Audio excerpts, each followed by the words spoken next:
haram for a man to divorce his wife. A woman can put any condition she wants on the marriage. You're not allowed to get a second wife as long as you're married to me. What are the conditions that it's okay to ask for divorce? Someone else said, can a wife seek divorce if her husband marries another woman, knowing that she would not like it? And someone else asked the question, this is not really for like divorce, but it's a little related. This person said, what is the recommendation regarding the utilization of a prenuptial agreement to ensure that the Islamic marital rights of a wife and husband are protected by law? Now, okay, in terms of divorce, there's authentic hadith. The Prophet ﷺ says, any woman that seeks divorce from her husband without any reason, without any grounds, she will not find the fragrance of paradise. It's authentic hadith. Okay, now this hadith here, it doesn't refer to a woman who, let's say for whatever reason, she starts to like detest her husband. She can't stand her husband, right? The way he's acting, the way that he's behaving. It doesn't refer to that. Because you might have a man, his wife wants to leave him. He says, why do you want to leave me? And he mentions this hadith. Right? You won't find the fragrance of paradise. You want to leave me. Why? I provide for you. I do everything. There was one example of this in the time of the Prophet ﷺ. Thabit ibn Qais, his wife, she came to the Messenger of Allah. She said, Messenger of Allah, I want to leave Thabit ibn Qais. And you know what she says? She says, Messenger of Allah, I have so much hatred for him. Right? I have so much hatred for him. And she wanted to leave him. And the Messenger of Allah ﷺ, he had her give back Thabit the garden that he gave to her, and then she was then free to go. But this woman, she said that she couldn't stand him anymore, right? That she hated him so much. The Prophet ﷺ didn't go into details like, okay, why? Explain, okay, is your hatred for him really of substance, right? No. So generally speaking, anything that would prevent a woman from fulfilling her rights towards her husband, she could just start to hate him. She can't stand the way that he's behaving towards her. It's very general. It's not something that's specified in Islam, right? But what the hadith is referring to that I mentioned earlier of her not finding the fragrance of paradise, this is referring to a woman who just like gets married to a man and then just like goes away and just leaves him, right?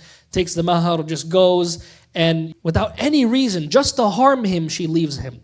In fact, many scholars of the past, like Imam Ahmad rahimahullah, according to one narration, he said it's also haram for a man to divorce his wife without any reason as well. It goes both ways. It's not permissible for him to divorce his wife to cause her harm without any reason, right? Now, what the reason might be, you see, this is very subjective, right? But if a woman or man genuinely feel that they cannot be with their spouse, right? Then depending on the situation, right? This is not what the hadith is talking about. It's not talking about legitimate problems between a husband and a wife. The last one that I mentioned was about prenup agreements. Now, generally speaking, these are the best kind of conditions that someone should have on someone else, and that is conditions of marriage. The Messenger of Allah sallallahu alaihi wasallam, he says, "Inna ahaqqa ash-shuruti an yuwaffa bihi mastahlaltum bihi al-furuj." There's a hadith in the Sahih, the Messenger of Allah, he says, the best conditions to agree to and to fulfill are the conditions that make the private parts halal, meaning the conditions of marriage. So, it is very good to have a prenup agreement before you get married, right? A lot of people don't do this, okay? A lot of people don't get these agreements, and then they run into problems later on, right? So the thing is like, yes, the husband is the head of the household, but a woman can put any condition she wants on the marriage. All conditions are halal until proven haram, right? Like she can't just stipulate anything. Generally everything is okay unless there's proof to say that it's wrong. So let's say a woman, she says, you know what, I want to, as long as we're married, unless I say otherwise, I want to stay in Tampa because my parents are here. She could put that in the contract and he has to follow that. Or she can even say, you're not allowed to get a second wife as long as you're married to me. She's not making haram what Allah has made halal. Every kind of condition limits you from doing what is permissible. She's not making it haram.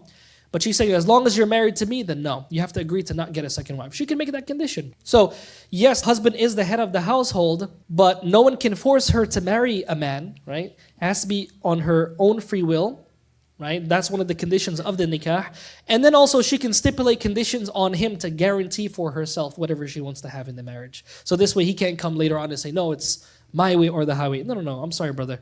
It's in the prenup agreement. It's very good for the sisters as well as brothers as well. Have agreements, right? Have these prenuptial agreements before marriage is something very good. The Prophet ﷺ encouraged it. This way, nobody can pull any surprises after the marriage. You can guarantee certain things for yourself, and Allah knows best.